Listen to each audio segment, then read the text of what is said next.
है वांगशन family, welcome back guys. Telegram पर एक स्टोरी ऑनगोइंग है, my bad day my birthday. ये टॉक्सिक स्टोरी है, साथ ही 18+ भी है। सो जिसे देखनी है वो टेलीग्राम चैनल ज्वाइन कर सकता है। लिंक डिस्क्रिप्शन में, साथ ही पिन कमेंट में भी है। So if you want to listen, just go and enjoy. Let's start our new chapter. रट और हीट से बाहर आने के बाद विंग और वांगजी ने फाइनली एक दूसरे को मार्क कर दिया था और साथ ही एक दूसरे को एक्सेप्ट भी कर लिया था। 4 दिन बीत चुके थे, साथ ही आज 5वां दिन था। इसीलिए विंग और वांगजी अपने बच्चे को बहुत ज़्यादा मिस भी कर रहे थे। साथ ही उन्हें सबको ये भी तो बताना था कि अब उन दोनों में बहुत सारी चीज़ें क्लियर हो चुकी हैं और फाइनली वो दोनों एक भी हो चुके हैं। इसीलिए वो फिर से वे मेंशन जाने का डिसाइड करते हैं। वांगजी जो बहुत ज़्यादा एक्साइटेड था फाइनली पूरी दुनिया को ये बताने के लिए कि विंग, या यूँ कहा जाए वी वुशियान नहीं, लैन वुशियान अब उसका है और वो दोनों फिर से एक साथ हैं। वो तुरंत ही विंग को उठाता है और बाथरूम में लेके चला जाता है। ऑब्वियसली विंग से उठना तो आज होने वाला नहीं था। वो विंग को फ्रेश कराता है और उसे क्लोथ पहनने में भी हेल्प करता है। वही दूसरी तरफ वह मेंशन में पिछले 4 दिनों से वांगशियान ने सबका दिमाग खराब करके रखा था, ये पूछ पूछ के कि उसके दोनों डैड कहाँ गए हैं, वो उससे मिलने क्यों नहीं आ रहे, उसे कॉल क्यों नहीं कर रहे। अगर कोई काम भी है तो एटलीस्ट कॉल तो भी करना चाहिए। वांगशियान को बिना बता के चले गए। कहीं वो फिर से वांगशियान को अकेला छोड़ के तो नहीं चले गए। न जाने ऐसे क्या क्या बच्चों वाले सवाल वो छोटा सा बच्चा सबसे पूछ रहा था। इनफैक्ट वांगशियान ने सबको इतना परेशान करके रखा था कि शाओ शिनचैन और शुयांग दोनों भी कॉरपोरेशन भी नहीं जा पा रहे थे और सारा वर्क कॉरपोरेशन का अकेले बेचारे सॉन्ग लैंग को संभालना पड़ रहा था, क्योंकि वांगशियान शुयांग और शाओ शिनचैन को नहीं छोड़ रहा था, साथ ही वांगजी विंग को नहीं छोड़ रहा था। बेचारा, उसके लाइफ की तो ऐसे बैंड बजी थी कि वो दिन भर इतना थक जाता था कि उसके ओमेगा को पकड़ने का उसको टाइम नहीं मिल रहा था, जिससे उसका ओमेगा उससे गुस्सा था, मतलब म्या म्या सॉन्ग लैंग से गुस्सा हो रही थी। वही शुयांग, जिसने सबको स्ट्रिक्टली ये बता दिया था कि कोई भी विंग और वांगजी को परेशान नहीं करेगा, इसीलिए सॉन्ग लैंग नो कॉल्स नो मैसेज, मतलब वो विंग को ना कॉल कर पा रहा था ना मैसेज, तो बेचारा सब कुछ सह रहा था। वैसे देखा जाए तो स्टार्टिंग से विंग और वांगजी की लव स्टोरी में सबसे ज़्यादा पिसने वाला सॉन्ग लैंग था और आज भी उसकी अच्छी खासी बैंड बजी पड़ी थी। खैर फाइनली 5वां दिन बीत आ चुका था और सॉन्ग लैंग बहुत ज़्यादा फ्रस्ट्रेट था, क्योंकि वो जानता था कि आज भी वांगजी और विंग नहीं आने वाले, क्योंकि ऑब्वियसली वांगजी एक डोमिनेटेड अल्फा है तो उसका रट पीरियड 7 दिन का है। और सॉन्ग लैंग ये जानता था कि वांगजी कितना ज़्यादा परवट है। वो विंग को भले ही 5वें दिन होश में आएगा लेकिन छोड़ेगा नहीं, ऐसा सॉन्ग लैंग जस्ट प्रिडिक्ट कर रहा था। पर उसे क्या पता एक डोमिनेटेड अल्फा की दूसरी तरफ क्या सिचुएशन थी। वो तो दुनिया को चीख चीख कर बताने में इतना ज़्यादा एक्साइटेड था कि उसने विंग को फटाफट रेडी किया था, साथ ही वो बहुत फास्टली ड्राइव भी कर रहा था। विंग, जो वांगजी की एक्साइटमेंट लेवल समझ सकता था, उसके फेस पर भी स्माइल थी। फाइनली वांगजी विंग को लेकर घर आ चुका था। वांगजी तुरंत कार से नीचे उतरता है और विंग के साइड का डोर भी ओपन करता है और धीरे धीरे विंग को नीचे उतारता है। विंग, जिससे चलना तक नहीं बन रहा था क्योंकि वांगजी ने उसकी बहुत बुरी बैंड बजा के रखी थी, वो बेचारा अपने लड़खड़ाते कदमों से जैसे तैसे करके वांगजी के सपोर्ट से नीचे उतरता है। वांगजी ने विंग को दोनों तरफ से सपोर्ट दे के रखा था, मतलब उसने विंग के हाथों को भी पकड़ के रखा था, साथ ही विंग को शोल्डर से भी टाइटली होल्ड करके रखा था ताकि विंग गिरे ना। वो विंग को घर के अंदर लाता है। मॉर्निंग का वक्त था तो सब ब्रेकफास्ट करके उठ चुके थे, साथ ही अपने अपने वर्क में जाने के लिए रेडी होकर रूम से बाहर आ चुके थे। शुयांग और शाओ शिनचैन तो लिविंग हॉल में थे और वांगशियान के साथ खेल रहे थे, क्योंकि वांगशियान ने स्कूल जाना छोड़ दिया था और वो बस अपने दोनों दोनों अंकल को परेशान करता रहता था।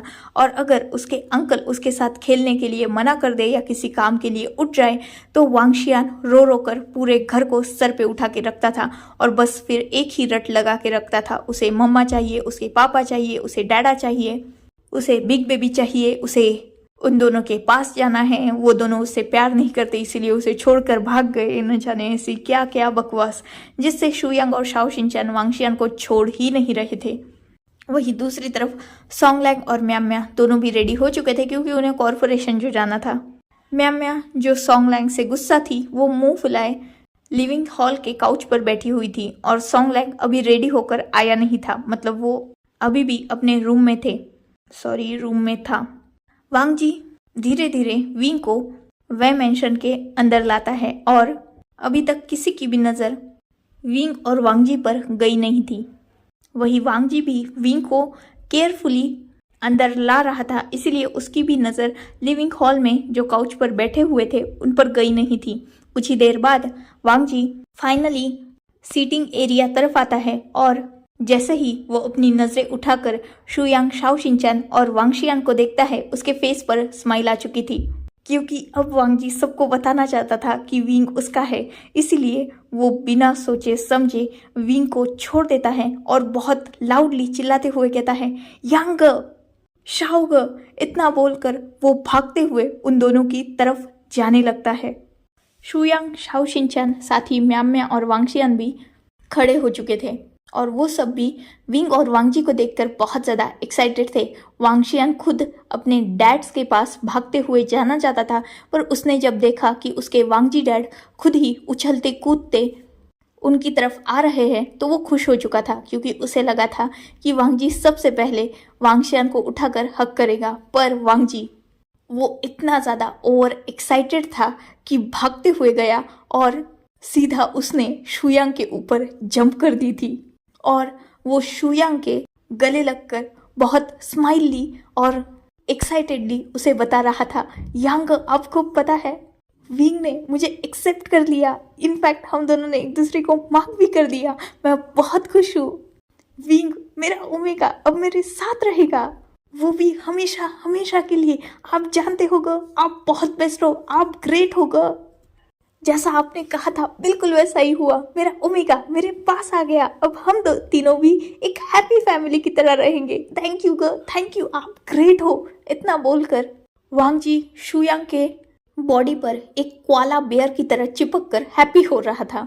वही शुयांग, जो आज वांगजी का ये चाइल्डिश बिहेवियर देखकर शॉक था पर बहुत ज़्यादा खुश भी था, और साथ ही वांगजी की बातें सुनकर भी शुयांग, शाओ शिनचैन हद से ज़्यादा हैप्पी हो चुके थे। उनके फेस पर भी स्माइल थी, साथ ही म्याम्या की भी।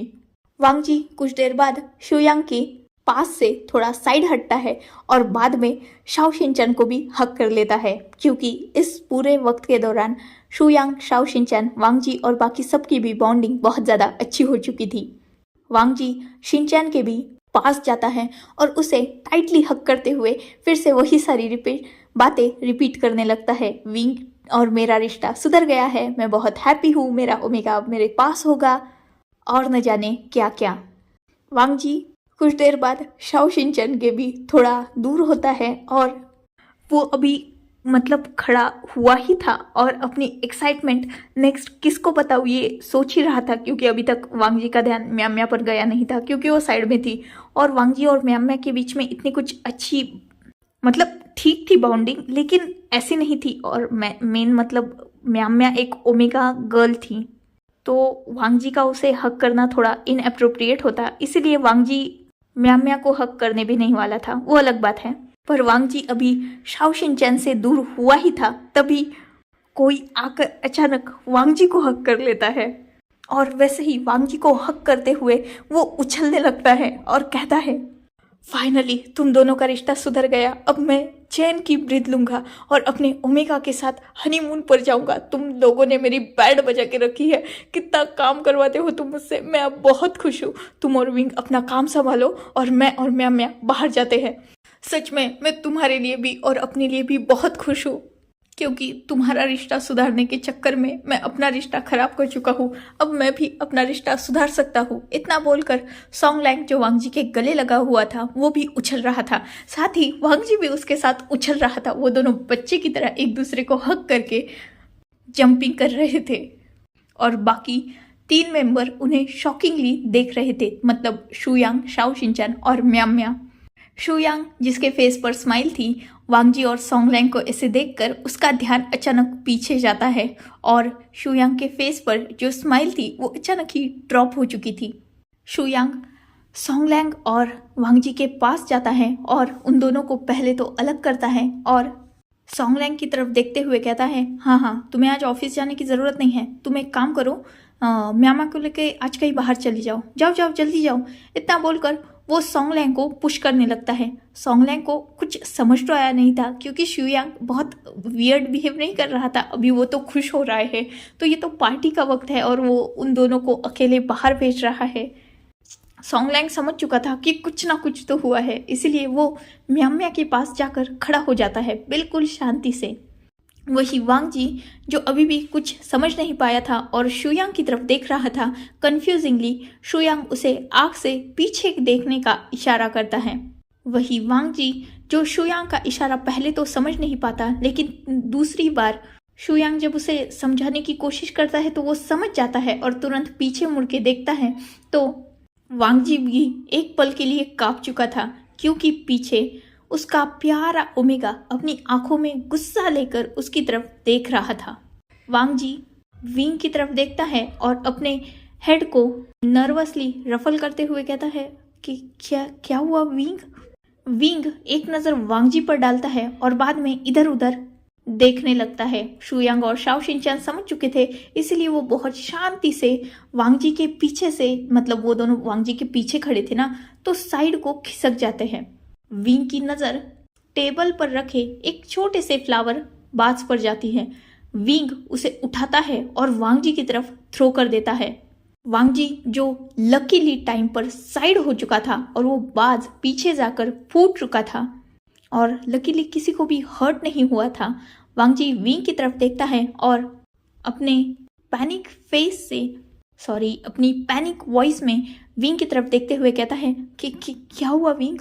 विंग जो फिर से इधर उधर कुछ ढूंढ रहा था वांग जी को थ्रो करने के लिए, मतलब वांग जी के ऊपर थ्रो करने के लिए, वो इससे पहले कि कुछ और उठा सकता, वांग जी तुरंत ही भागते हुए अपने ओमेगा के पास आता है और उसे दोनों शोल्डर से पकड़ते हुए कहता है कि क्या हुआ विंग, तुम ऐसा क्यों कर रहे हो, तुम मुझे मारना क्यों चाहते हो, देखो तुम्हारा अल्फा को लग जाएगी ना। विंग वांग जी की तरफ देखता है और इससे पहले कि वांग जी और कुछ विंग से कह पाता, वांग जी के माउथ से बहुत जोर से चीख निकल गई थी क्योंकि विंग ने अपने पाँव से बहुत जोर से वांग जी के पाँव पर हिट किया था। वांग जी के दोनों हाथ विंग्स के शोल्डर से नीचे गिर चुके थे और अपने पाँव को पकड़कर वो अपनी दूसरी टांग पर नाच रहा था। वांग जी विंग की तरफ अभी भी देख रहा था और वो फिर से पूछता है क्या हुआ।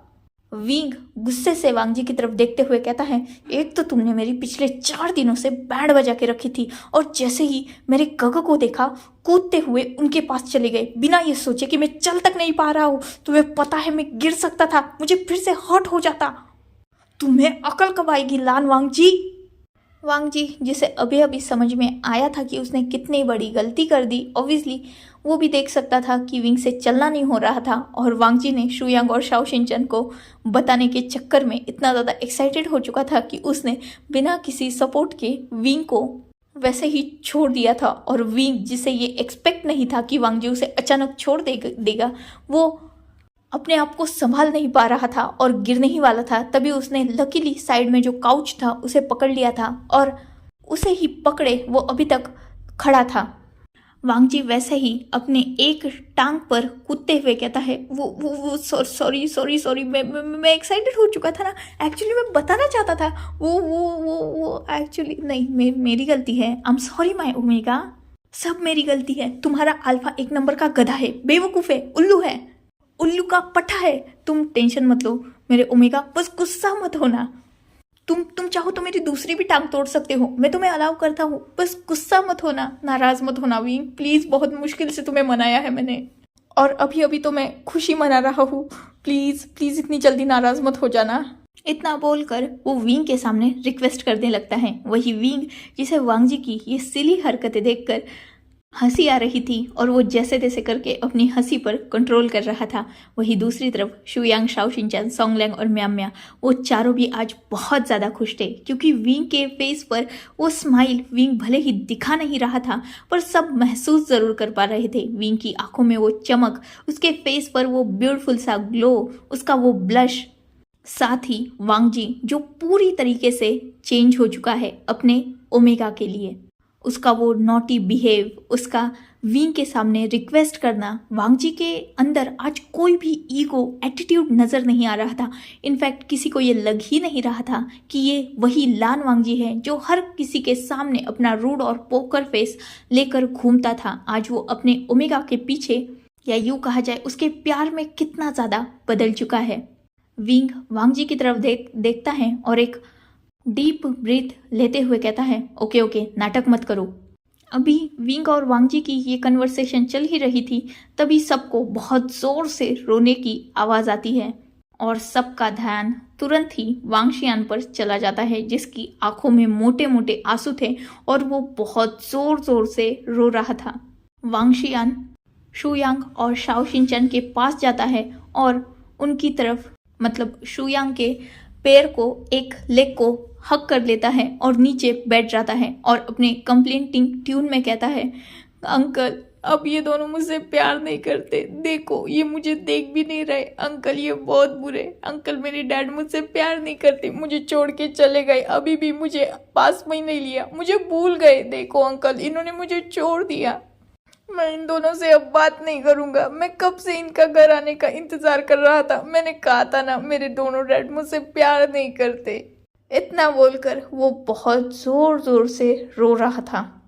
वांगजी और विंग, जिन्हें अब जाकर वांगशियान का ख्याल आया था, वो दोनों भी अपनी अपनी कंप्लेंट और लड़ाई साइड में रखते हैं और तुरंत ही अपने छोटे से बेबी की तरफ भागते हुए जाने लगते हैं। विंग अभी अपना दर्द भी भूल चुका था, साथ ही वांगजी से उसकी जो कंप्लेंट थी वो दोनों भी शुयांग के पैर के पास झुक जाते हैं, क्योंकि वांगशियान वही तो था ना।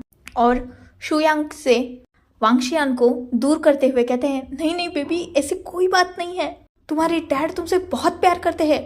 इतना बोलकर वांगजी वांगशियान को अपने पास करने की कोशिश करता है। वही दूसरी तरफ से विंग ने भी वांगशियान को उसके दूसरे शोल्डर से पकड़ा था और उसकी तरफ देखते हुए यही कह रहा था, ऐसी बात नहीं है माय लिटिल एंजल, हम दोनों भी तुमसे बहुत प्यार करते हैं, किसने कहा कि तुम्हारे डैड तुमसे प्यार नहीं करते, मेरी बात सुनो, रोना बंद करो।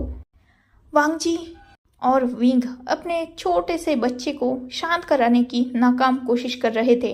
वही वांगशियान, जिसे फाइनली अपने दोनों डैड्स का अटेंशन मिल चुका था, वो क्यों ही शांत होता, वो और भी जोर से रोने लगता है और उन दोनों को कंप्लेंट करने लगता है, आप मुझसे प्यार नहीं करते, आप मेरे पास नहीं आए, 4 दिन से आपने वांगशियान को कॉल नहीं किया, उसे छोड़ने भी नहीं आए, उसे मिलने तक नहीं आए, और न जाने ऐसी क्या क्या बातें। वही शुयांग, शाओ शिनचैन, सोंगलैंग और म्याम्या चारों भी डीप ब्रेथ लेकर अपने अपनी जगह पर, मतलब काउच पर बैठ चुके थे और इन तीनों की नौटंकी देख रहे थे। पहले तो उन्होंने वांगजी की एक्साइटमेंट देखी, बाद में विंग की नौटंकी और अब उसके बच्चे की। सच में वांगशियान विंग के साथ रह रहकर पूरा उसी की पर जा चुका है, पूरा वो भी नौटंकी बन चुका है, क्योंकि वांगशियान में बिल्कुल विंग के डिक्टो एक्शंस है, क्योंकि विंग भी ऐसा ही करता है, जब उसे अटेंशन नहीं मिलता तब वो भी किसी ना किसी बात पर नाराज हो जाता है और बाद में सबको जाकर उसे मनाना पड़ता है।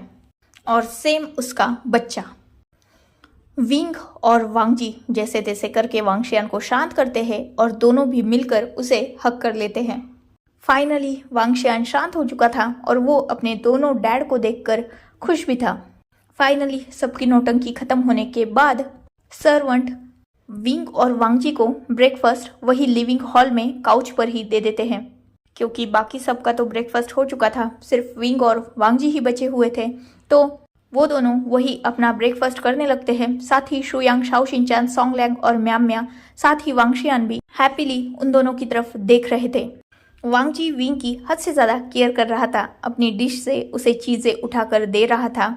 साथ ही वो तो विंग को खिलाना भी चाहता था, पर क्योंकि विंग सबके सामने था तो वो ऑकवर्ड फील नहीं करना चाहता था, इसलिए वो वांग जी को भी रोक रहा था, साथ ही अपने ही हाथ से खा भी रहा था। वांग जी खाते हुए ही अचानक सबकी तरफ देखता है और खासकर शुयांग की तरफ देखते हुए कहता है, मैं एक पार्टी थ्रो करना चाहता हूँ। शुयांग वांग जी की तरफ देखता है और कहता है, ठीक है। वैसे भी सच में ये बहुत बड़ी खुशी है कि फाइनली हमारे छोटे से और सबसे नॉटी क्यूट बच्चे को उसकी खुशियाँ मिली हैं, तो पार्टी तो बनती है। शाओ शिनचैन विंग की तरफ देखता है, जो अभी भी अपने प्लेट में अपनी नज़रें घुसाए उसी की तरफ देख ही रहा था और फुल्ली फोकसली अपना खाना खा रहा था। शुयांग विंग की तरफ देखता है और कहता है, तुमने सच में डिसाइड कर लिया है ना कि तुम इस गधे के साथ रहने वाले हो। यह सुनकर वांग जी मुंह बना लेता है, पर वो बीच में बोलता नहीं, क्योंकि वांग जी भी इस बात का जेन्युइन आंसर चाहता था, क्योंकि भले ही उन दोनों ने एक दूसरे को मार्क कर दिया है और अकेले में एक दूसरे को माफ भी कर दिया है, पर जेन्युइनली वांग जी सबके सामने भी विंग के मुंह से उसका रियल आंसर सुनना चाहता था। वांग जी विंग की तरफ ही देख रहा था, साथ ही बाकी सब भी। विंग एक डीप ब्रेथ लेता है और शुयांग की तरफ देखता है और अपने हेड को नोट करते हुए कहता है, हाँ मैं सच में इसके साथ रहना चाहता हूँ, और कितने दिन तक अपने अंदर नफरत पाल के रखूँ, क्योंकि सच तो ये है कि मैं भी जानता हूँ कि जो कुछ भी हुआ उसमें इसकी गलती नहीं है। जो कुछ भी हुआ वो बस मिसअंडरस्टैंडिंग्स थी, और ये बात तो आप सब भी जानते हैं कि मैं इस गधे के अलावा किसी और से भी प्यार नहीं कर सकता, ना ही उसे एक्सेप्ट कर सकता हूँ। साथ ही वांगशियान को भी अब वांग जी की ज़रूरत है, और मोस्ट इम्पॉर्टेंट ठीक वांग जी खुद अपनी गलतियाँ जान चुका है और उन्हें समझ भी चुका है, वो एक्सेप्ट भी करता है, साथ ही वो मेरे सामने झुक भी चुका है। तो और मैं कितना खुद भी तड़पूँ और इसे भी परेशान करूँ। इसने पूरी तरीके से अपने एफर्ट्स लगाए मुझसे माफ़ी मांगने के लिए, तो अब मैं भी कोई भी गलती नहीं करूँगा और अपनी आप को, अपने बेटे को, अपनी एक हैप्पी फैमिली को, इवन खुद वांग जी को भी एक सेकेंड चांस देना चाहता हूँ। मैं सच में अब हैप्पीली जीना चाहता हूँ अपने बेटे के साथ, अपने अल्फा के साथ, साथ ही आप सब लोगों के साथ। मैं सच में खुश रहना चाहता हूँ क्योंकि बहुत दर्द मैं ऑलरेडी सह चुका हूँ। मतलब जितना मैं चाहता था उससे ज़्यादा मुझे सब कुछ मिल चुका है, दर्द भी, तकलीफ़ भी। जो नहीं मिला वो बस अब प्यार है, और मैं प्यार भी अब उतना ही चाहता हूँ, और मैं समझ चुका हूँ कि यह सच्चे दिल से मुझसे प्यार करता है। वरना आप ही सोचिए ना, मैं इसे छोड़कर इतने साल हो चुके थे, और ये तो यही समझता था ना इतने सालों में कि मैंने इसे धोखा दिया है, फिर भी ये किसी और के पास गया नहीं, तो कहीं ना कहीं इसे भी तो मेरा इंतज़ार होगा ना। इसीलिए अब मैं और किसी को भी इंतज़ार नहीं करवाना चाहता था, इवन खुद को भी नहीं। तो मैं रेडी हूँ हर चीज़ को नेक्स्ट चांस देने के लिए और अपनी हैप्पी लाइफ को फिर से स्टार्ट करने के लिए। शुयांग जो बहुत ज़्यादा खुश हो चुका था, साथ ही शाओ शिनचैन नोट करता है और विंग की तरफ देखते हुए कहता है, गुड डिसीजन। आई थिंक अब तुम पूरी तरीके से बड़े हो चुके हैं। हमें खुशी है कि तुमने फाइनली उसे एक चांस दिया, क्योंकि हम भी उसके अंदर में चेंज फील कर सकते हैं, और हम सच में बहुत ज़्यादा खुश हैं तुम दोनों के लिए। विंग नोट करता है। शुयांग विंग की तरफ देखते हुए कहता है, पर क्या तुम सिर्फ वांग जी को अपना रहे हो या बाकी सबको भी? मतलब क्या तुम जियांग्स, जिन्स, नीज, वेंस सबको माफ़ करोगे, साथ ही लैंस को भी? विंग इससे पहले कि इस सवाल का आंसर कर पाता, वांग जी तुरंत शुयांग की तरफ देखते हुए कहते हैं, सॉरी, कहता है, नहीं लैंस नहीं। सब वांग जी की तरफ कंफ्यूजिंगली देख रहे थे। वांग जी एक डीप ब्रीथ लेता है और सब की तरफ देखते हुए कहता है, खासकर वो विंग का हाथ अपने दोनों हाथों में होल्ड करते हुए कहता है, नहीं, विंग और मैं लैंस में वापस नहीं जाएंगे, और ये मेरा फाइनल डिसीजन है। ये सुनकर हर कोई शॉक हो चुका था और वांग जी की तरफ देख रहा था। वांग जी सबके एक्सप्रेशन समझ चुका था। वो शुयांग की तरफ देखते हुए कहता है, मेरी फैमिली अभी भी विंग को एक्सेप्ट नहीं करेगी। शिचैन ग तो समझ चुके हैं, पर मेरी मॉम और मेरे डैड अभी भी नहीं समझे। वो अभी भी सिर्फ मुझे और वांगशियान को ही अपने फैमिली में चाहते हैं और वो विंग को एक्सेप्ट करने से मना कर चुके हैं। तो मैं भी इस बार अपनी फैमिली का साथ दूंगा। मैं विंग और वांगशियान को किसी भी हालत में नहीं छोड़ूंगा। मुझे बस मेरा ओमेगा और मेरा बच्चा चाहिए। मैंने उन्हें चांस दिया था कि वो विंग को और वांगशियान को एक्सेप्ट कर सके। मैंने उन्हें कॉल किया था ग। इनफैक्ट मैं खुद उनसे मिलने तक गया था। उस दिन मैं अपने घर गया ही इसीलिए था ताकि मैं अपने मॉम डैड को समझा सकूं, पर वो मानने के लिए तैयार नहीं हैं। वो अभी भी विंग से नफरत करते हैं और वो विंग को एक्सेप्ट करने से मना कर चुके हैं। वो बस मुझे और वांगशियान को अपने घर में चाहते हैं, जो इस बार मैं नहीं चाहता। मैं इस बार बस अपने ओमेगा का साथ देना चाहता हूँ और अपने बच्चे को बड़ा होते हुए देखना चाहता हूँ। अगर आप लोगों को कोई प्रॉब्लम नहीं होगी तो हम सब यहाँ साथ में रह सकते हैं, या तो हम तीनों मेरे उसी अपार्टमेंट में चले जाएंगे, क्योंकि वो मेरे खुद की मेहनत का पैसा है जिसमें मेरे मॉम डैड का कोई भी इन्वॉल्वमेंट नहीं है। साथ ही मैं लैंस को भी और उनके बिजनेस को भी अब टेक ओवर नहीं करना चाहता हूँ। मैं खुद अपनी मेहनत से जो कुछ भी है वो कमाऊँगा और अपने बेटे और अपने ओमेगा का ध्यान रखूँगा। हर चीज़ अब मेरी लाइफ में मेरी मर्ज़ी से होगी। मोस्ट इम्पॉर्टेंटली वो हर चीज़ मेरी होगी, क्योंकि अब अगर मैं विंग से दूर हुआ ना ग, मैं मर जाऊँगा। मैं कसम खा के कहता हूँ, मैं सुसाइड कर लूँगा ग, क्योंकि मुझ में अब हिम्मत ही नहीं बची है कि मैं दर्द सह पाऊँ। बहुत तड़प चुका हूँ मैं। इनफैक्ट अपने मॉम डैड के सामने नीच पे बैठकर मैंने अपने प्यार की भीख मांगी है, फिर भी वो दोनों समझने के लिए रेडी नहीं हैं। तो मैं उन्हें छोड़ने के लिए रेडी हूँ। मुझे बस अपना ओमेगा चाहिएगा और उसके लिए मैं कुछ भी करूँगा। अपनी फैमिली तक को छोड़ दूँगा। शुयांग एक डीप ब्रीथ लेता है, क्योंकि वांगजी की बात जब कंप्लीट हुई थी तो वहाँ सन्नाटा फैल चुका था। इसीलिए शुयांग खड़ा होता है और वांगजी के सामने आ जाता है। वो वांगजी को उसके दोनों शोल्डर से पकड़ता है और खड़ा करता है। साथ ही वो वांगजी के चीक पर हार्डली नहीं पर सॉफ्टली भी नहीं ऐसा स्लैप करता है और वांगजी की तरफ देखते हुए कहता है, कितनी बार तुम्हें बताऊं कि मैं भी विंग की तरह तुम्हारा ग हूँ, मतलब तुम्हारा बड़ा भाई। अगर तुम लैंस को छोड़ना चाहते हो तो ऑब्वियसली तुम यहाँ रह सकते हो, क्योंकि हम सब जो कमाते हैं वो सब में विंग भी इंक्लूड है और ये सब जितना हमारा है उतना ही तुम्हारा भी है। ये सारी चीज़ें जिन पर हम हक रखते हैं उन पर तुम भी हक रखते हो। और मैंने उसी दिन कहा था ना, हम 5 नहीं बल्कि 6 हैं। ठीक है, अगर तुम अपनी फैमिली के पास नहीं जाना चाहते तो ऑब्वियसली हम सब यहाँ मिलकर रह सकते हैं, क्योंकि ये सारी कमाई विंग की भी है। और अगर तुम फिर से अपना कुछ स्टार्टअप करना चाहते हो तो उसमें भी तुम विंग की मत हेल्प लो, पर मेरी ले सकते हो, क्योंकि एक बड़ा भाई होने के रिलेशन से तुम जो भी चाहे मुझसे वो हक से मांग सकते हो। इनफैक्ट अगर तुम चाहो तो तुम्हारी लैंड इंडस्ट्रीज भी मैं लैंस के हाथ से छीन कर तुम्हें वापस कर सकता हूँ। और अगर नहीं तो तुम कुछ न्यू स्टार्टअप कर लो, विंग का साथ दे दो उसके बिजनेस में संभालने के लिए, या एक काम कर लो, हम जो 5 लोग अब तक पार्टनरशिप में हैं वो उसमें तुम भी इंक्लूड हो जाओ। तुम भी हमारा बिजनेस रन करने में हेल्प करो। वैसे भी ये बिजनेस बहुत बड़ा है और इसे बस हम 5 लोग ही संभालते हैं, तो एक और आ जाएगा तो हमें हेल्प हो जाएगी। इतना बोलकर शुयांग अपनी बात खत्म ही कर रहा था, तभी शाओ शिनचैन आगे आता है और वो वांगजी के शोल्डर पर अपना हाथ रखते हुए कहता है, शुयांग बिल्कुल सही कह रहा है।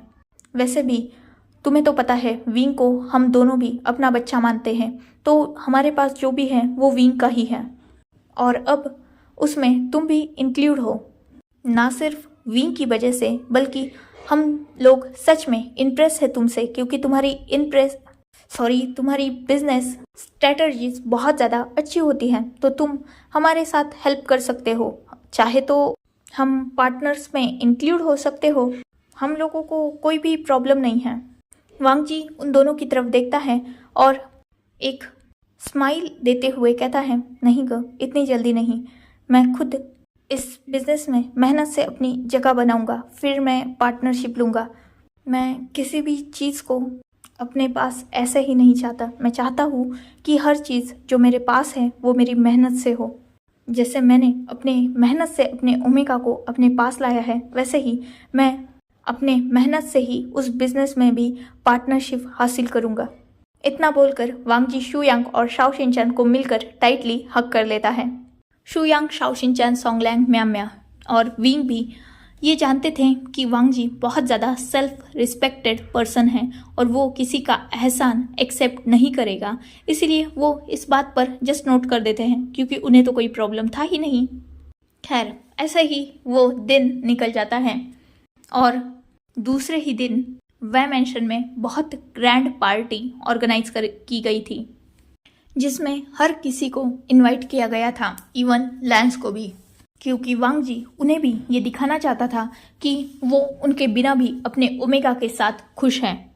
क्योंकि हर चीज़ की एक हद होती है। जब हमारे पेरेंट्स हद से ज़्यादा हमारी लाइफ में इंटरफेयर करते हैं और हम जिस चीज़ को शिद्दत से चाहते हैं उसके और हमारे बीच में आने की कोशिश करते हैं, तो ऑब्वियसली वो हम पर कंट्रोल करके बस हमारा वर्क निकालना चाहते हैं। यही समझा जाता है। कहा जाता है कि पेरेंट्स अपने बच्चों से जो प्यार करते हैं वो निस्वार्थ होना चाहिए, मतलब उसमें कोई भी सेल्फिशनेस नहीं होनी चाहिए। और जहाँ पेरेंट्स अपना स्वार्थ देखने आ जाते हैं उनके और अपने बच्चों के बीच में, वहीं से पेरेंट्स अपने बच्चों को कंट्रोल करने की कोशिश करने लगते हैं, उन पर ज़बरदस्ती अपने फैसले थोपने की कोशिश करने लगते हैं, जो मेरे ख्याल से पर्सनली बिल्कुल गलत है। हर किसी को अपनी ज़िंदगी अपने हिसाब से जीने की पूरी आज़ादी मिलनी चाहिए, चाहे वो पेरेंट्स हो या पार्टनर हो, रिलेटिव हो या सिबलिंग्स हो। किसी को भी एक दूसरे की लाइफ में हद से ज़्यादा इंटरफेयर नहीं करना चाहिए। हर चीज़ की एक लिमिट होती है और जब वो लिमिट क्रॉस होती है तो ऑब्वियसली उस रिश्ते में उन दो में से किसी एक पर्सन की लाइफ डिस्ट्रॉय ज़रूर होती है। जैसे वांगजी के पेरेंट्स ने उसके साथ किया, ये बिना जाने कि वांगजी की खुशी और उसकी ज़िंदगी विंग है। उन्होंने विंग और वांगजी के बीच में इतनी ज़्यादा मिसअंडरस्टैंडिंग क्रिएट कर दी कि वांगजी अपने ही बच्चे को मारने तक को रेडी हो गया। और आज भी जब वांगजी विंग से माफ़ी मांग रहा है और उसे फिर से अपनी लाइफ में लाने की कोशिश कर रहा है, तो वांगजी के पेरेंट्स आज भी उसकी लाइफ में इंटरफेयर कर रहे हैं और उसी के ओमेगा और बच्चे को उससे दूर करने की कोशिश कर रहे हैं। तो ये तो कंट्रोल हुआ ना, और ये गलत है। किसी की लाइफ में और किसी के साथ रिश्ते में उसकी खुशी बनो, उसे ऐसा फील कभी मत करवाओ कि आप लोगों का ये प्यार, आप लोगों की खुशी उस पर कोई बर्डन है। हाँ, अगर सामने वाला गलत है तो उसे उस चीज़ से रोकना एक अलग बात है, पर जिसमें उसकी जेन्युइनली खुशी है, उसकी हैप्पीनेस है, उससे भी उसे रोकना गलत है। वो आपका कंट्रोल करने का तरीका है सामने वाले पर। और जो लोग ऐसा करते हैं उन्होंने बस एक बार ये सोचना चाहिए कि अगर कोई और या इवन सामने वाला ही हम पर कंट्रोल करने की कोशिश करे तो हमें कैसा फील होगा। यही सोचकर उसने सामने वाले की भी रिस्पेक्ट करनी चाहिए। अगर तुम ऐसे रिश्ते में सरवाइव कर सकते हो तो ही तुम सामने वाले को भी मजबूर करो ऐसे रिश्ते में रहने के लिए। खैर, ये तो हो गई personal philosophy.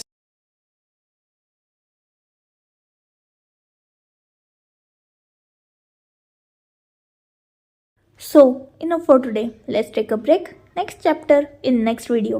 If you like my explanation, like, comment and subscribe my channel. Hopefully you all are enjoying this journey. Goodbye, take care, enjoy your beautiful life.